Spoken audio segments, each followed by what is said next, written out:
concert by the Yankee Brass Band.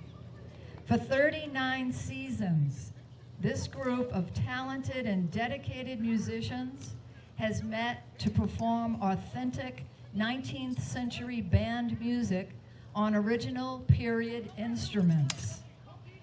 So over the years, their concerts have entertained hundreds of audiences as they perform the pop music from over 150 years ago. Under the direction of Jim Cheesebro, it's my pleasure to introduce to you the Yankee Brass Band.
Well, hello. We are the Yankee Brass Band, and we are delighted and proud to present this performance entitled Bands in Liberty, the Music of Our New Nation. It is especially exciting to perform during the United States semi-quincentennial, marking 250 years since the adoption of the Declaration of Independence.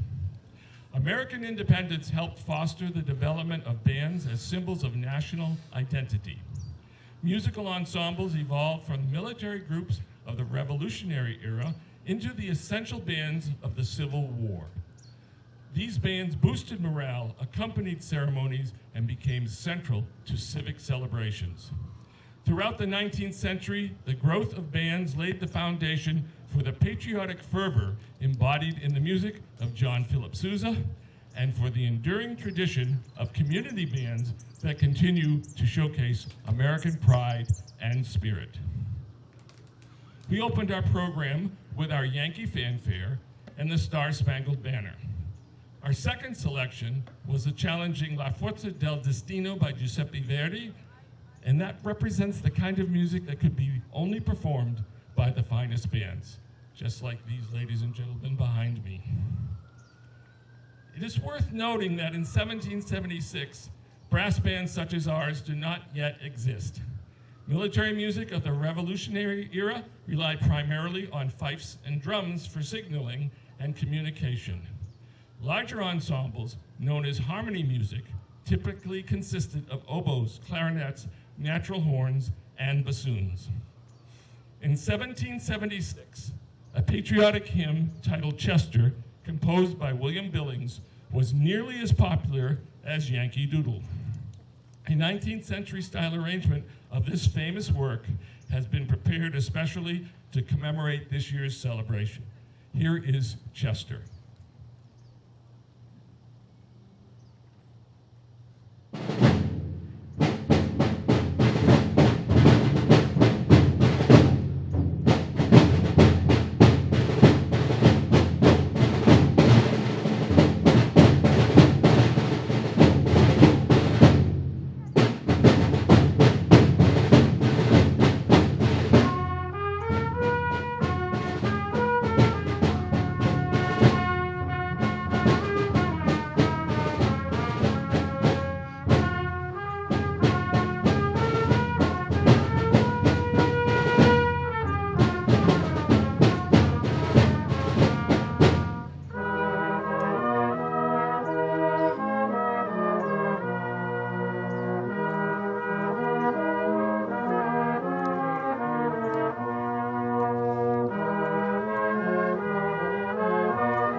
It did not take long for more sophisticated bands and band music to take hold in America.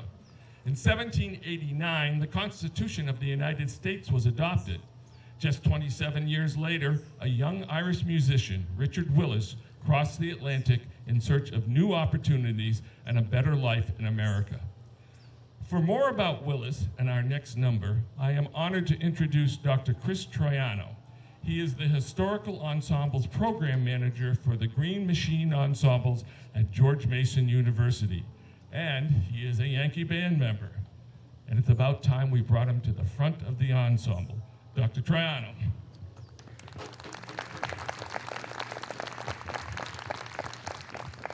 Thank you very much. So Richard Willis came over to the United States from Ireland in 1816, and that same year he became the first director of music at the Military Academy at West Point for the famous West Point Band. Richard Willis was also a virtuoso on the key bugle. So if you see these cornets in front of us on the front left and right row, you can imagine these instruments, instead of the three valves that they're playing on, instead having something more similar to saxophone keys. So an instrument such as that, known as the keyed bugle, was the early predecessor to the cornet that you see in front of you, and that was the instrument that Richard Willis was a performer on. In 1824, the United States was visited by the Marquis de Lafayette, where between 1824 and 1825, Lafayette visited all 24 states that were part of the United States at that time. He visited West Point, and Richard Willis commemorated his visit with General Lafayette's March, which we will perform for you now. Thank you.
Bands of the 19th century often featured outstanding soloists, And among the most celebrated was the great Scottish cornet virtuoso Matthew Arbuckle.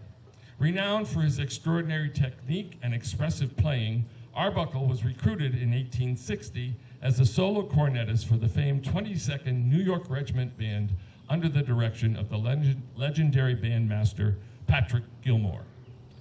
At about the same time, composer John Hartman wrote the Arbucklian Polka, a brilliant showpiece designed to highlight Arbuckle's remarkable virtuosity and musical artistry. The work quickly became a favorite with audiences and performers alike, dazzling listeners with its sparkling melodies and technical challenges. We are pleased to feature our own virtuoso and musical artist, cornet soloist Nathan Schauer, in this delightful and demanding work. Please welcome him as he performs the Arbucklian Polka.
war between the states began, musicians in both the North and South enlisted alongside their hometown military units. These bands boosted morale, performed at ceremonies, and often served as non-combatant medical assistants, acting as stretcher bearers and assisting surgeons in the field hospitals. Among the finest Union bands to emerge during the war were the 3rd Regiment Band of the New Hampshire Volunteer Infantry, recruited from Fisherville, which is now Pennacook. The successor to that band, the 2nd Brigade Band of the 10th Army Corps, was also stationed as the 1st band in Port Royal, South Carolina. They were both led by Gustavus W. Ingalls, a native of Bristol, New Hampshire. Historians later came to refer to these ensembles collectively as the Port Royal Bands because of their service in the Port Royal region in South Carolina.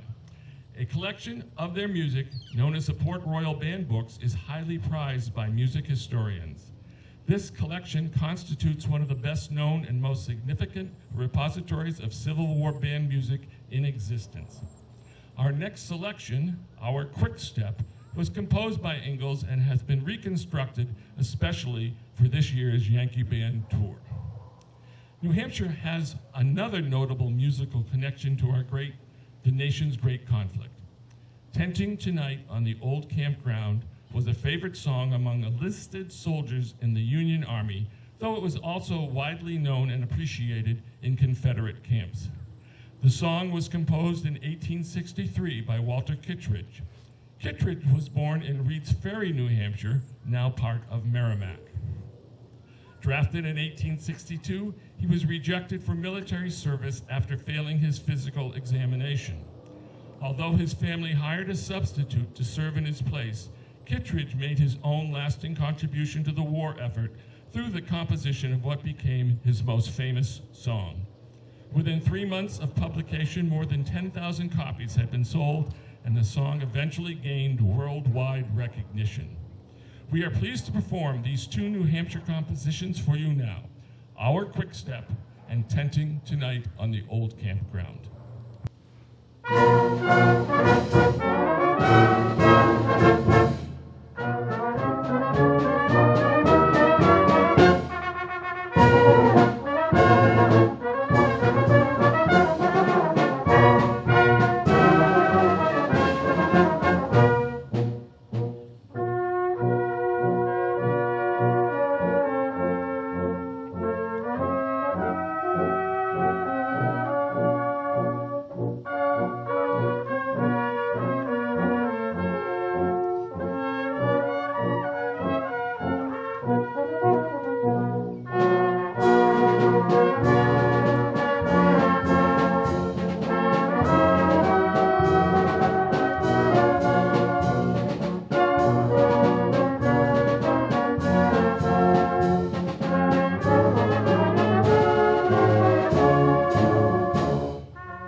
26th North Carolina Regimental Band, based in Salem, was one of the Confederacy's most renowned military bands. Its members were Moravian musicians. In 1863, Confederate General W. Kirkland commissioned our next arrangement from a Richmond bandmaster after hearing the 26th Regiment Band perform. The operatic medley contains selections from Giuseppe Verdi's Il Trovatore, the most well-known being the famous Anvil Chorus. And we are so happy to have Dr. Jeff Johnson. He is a virtuoso on the anvil. It's amazing what he can do. We're going to show you a little bit right now. Dr. Johnson, could I have a C sharp, please? Very nice. Could I have a G? Very nice. Could I have all the different notes at one time?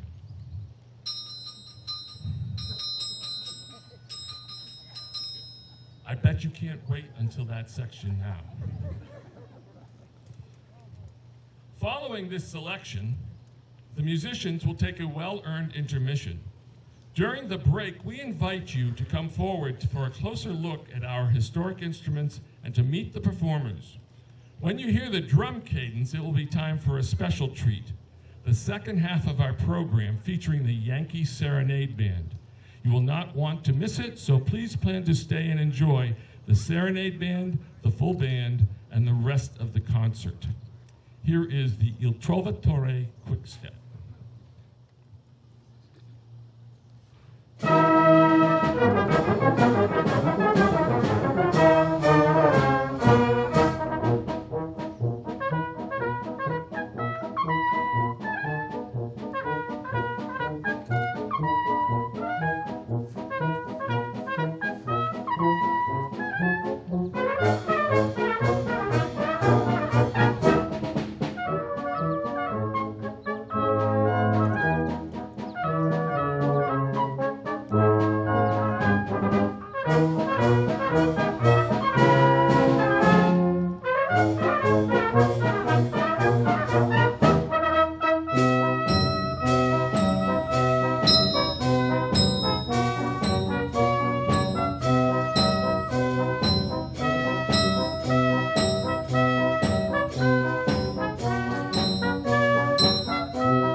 That's the best part of my day right there.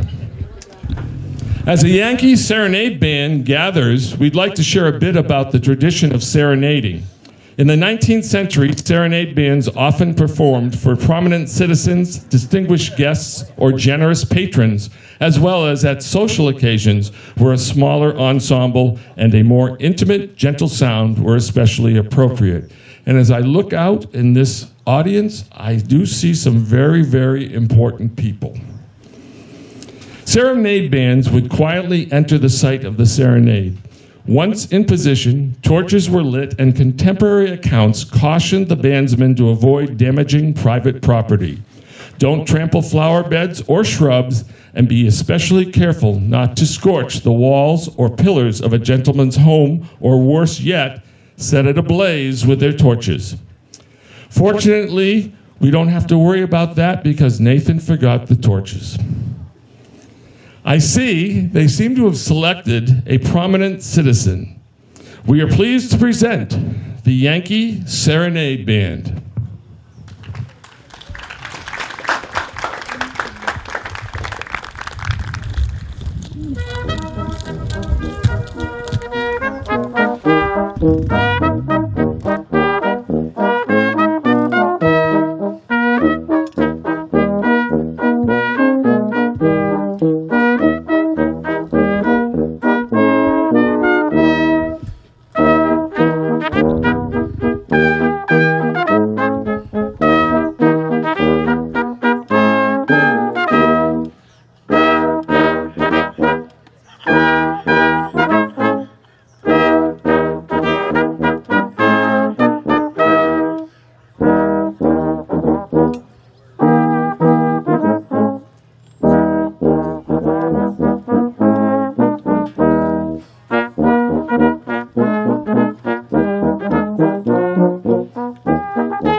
Okay, we're staying.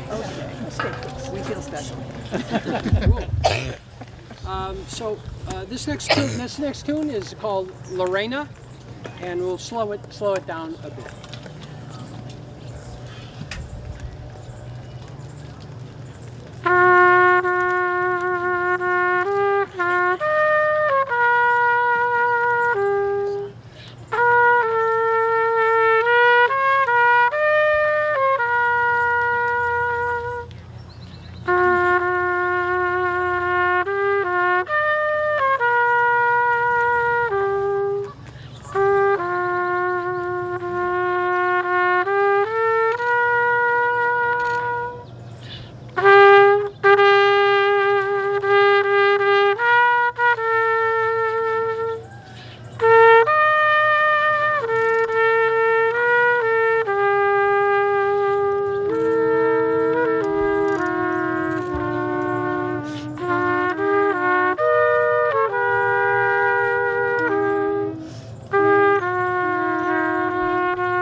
For our closer, we like to speed things up, make it exciting. A Maryland Guard gallop.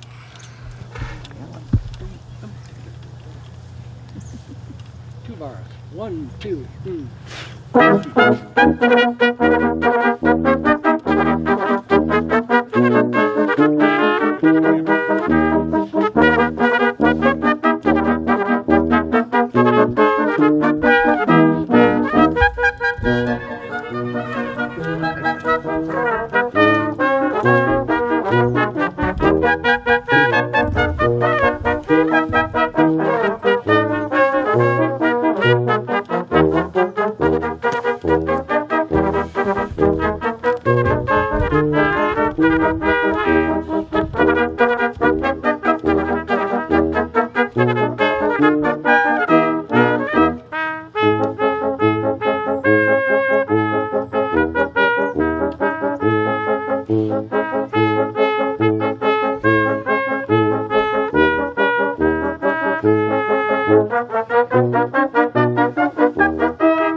Did not want me to do this, but yes, that is Mr. Sekla, who is famous for marvelous tuba playing.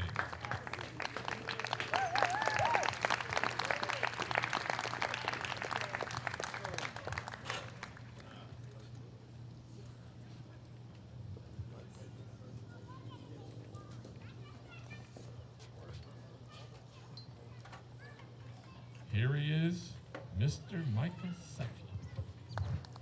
We are defying the rule tonight, never give the tuba player the microphone.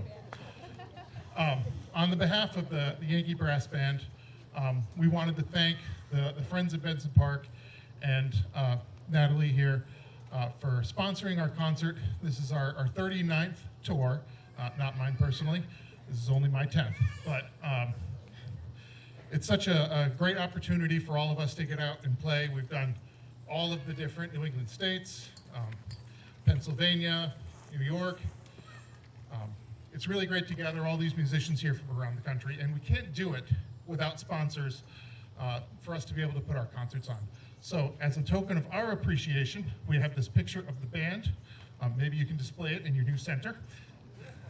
But thank you very much. Thank you all very much for coming out tonight for such a beautiful evening and a great concert.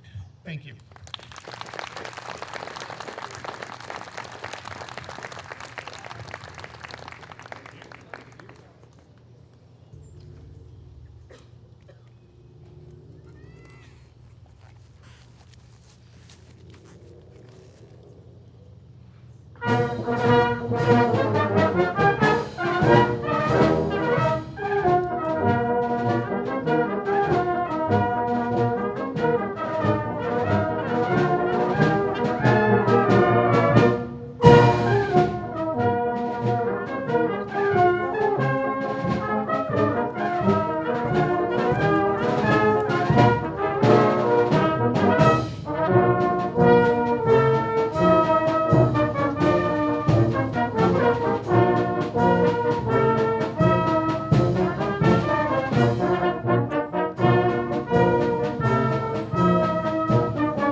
So we just opened the second half of our program with Patrick Sarsfield Gilmore's The Famous 22nd Regiment March, composed in 1873. Born in Ireland, Gilmore immigrated to the United States in 1848 and became America's most celebrated bandmaster, composer, and musical impresario. During the Civil War, he organized and directed bands for Massachusetts volunteer regiments, earning a national reputation for his leadership and exceptional musicianship. In the early 1870s, Gilmore assumed the leadership of the 22nd New York Regiment Band and transformed it into the nation's premier professional touring ensemble, thus the 22nd Regiment March that we just played. Through innovative programming, virtuoso performers, and extensive concert tours across the country, he helped to elevate the American Concert Band to an unprecedented level of popularity. 19th century American audiences delighted in hearing popular European music performed by brass bands. I hope you do too, because you're going to hear some.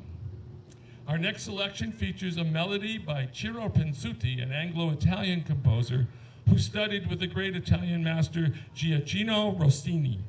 Although Pinsuti composed operas and other vocal works, he was best known for his songs.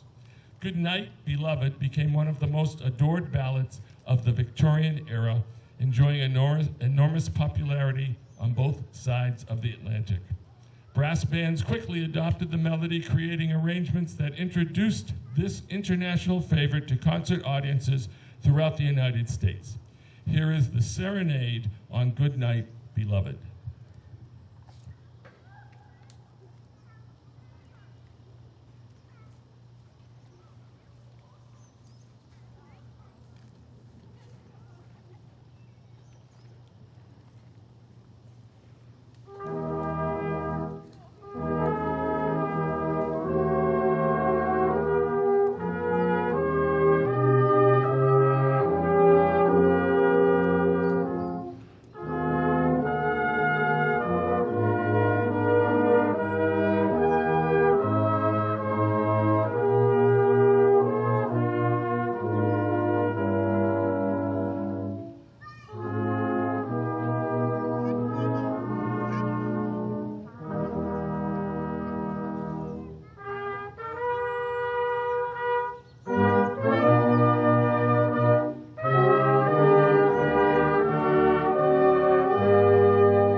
Americans have always loved to celebrate important moments in our nation's history.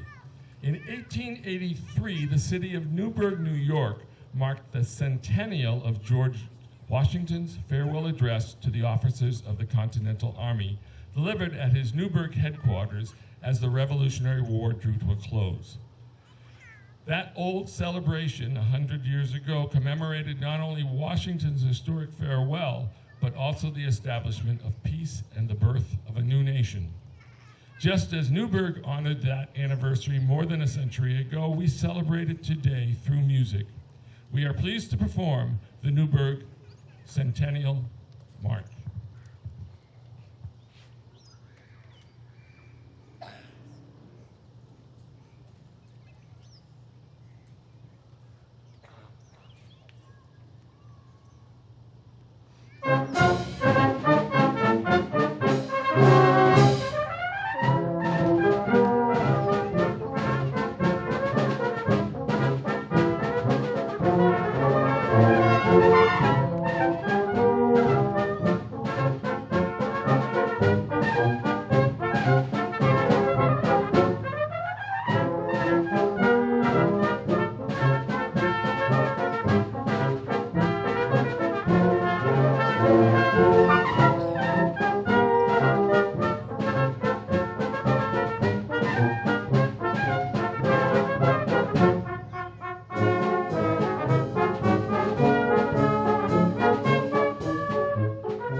We conclude tonight's concert with a true American classic by John Philip Sousa.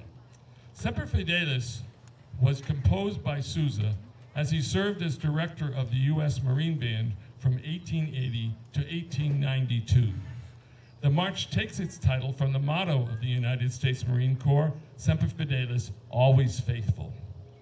The familiar trio tune of this march actually began life in an earlier Sousa composition entitled With Steady Step, published in the Trumpet and Drum, a manual Sousa prepared in 1886 to improve the field music of the United States Marine Corps. 2 years later, Sousa incorporated the same melody into Semper Fidelis and dedicated that march to the officers and men of the Marine Corps. Sousa later recalled, quote, "I wrote Semper Fidelis one night while in tears after my comrades of the Marine Corps had sung their famous hymn."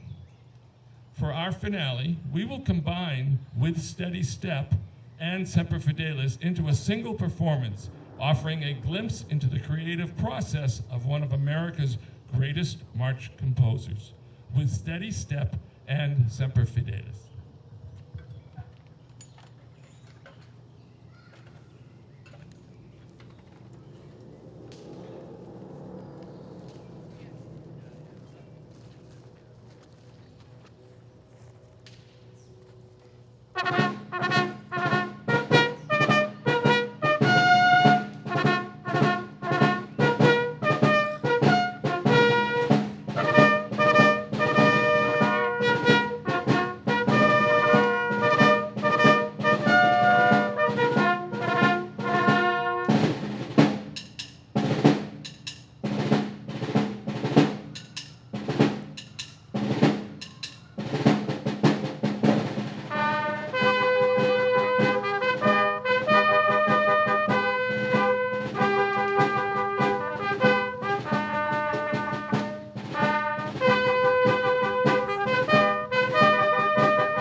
Thank you very much. We hope you have enjoyed this musical journey through the band music of our new nation. We certainly have enjoyed performing for you. Thank you for joining us as we celebrated America's 250th anniversary and the music that has marked the historic timeline of the United States. We hope to see you again, and once again, happy birthday, USA.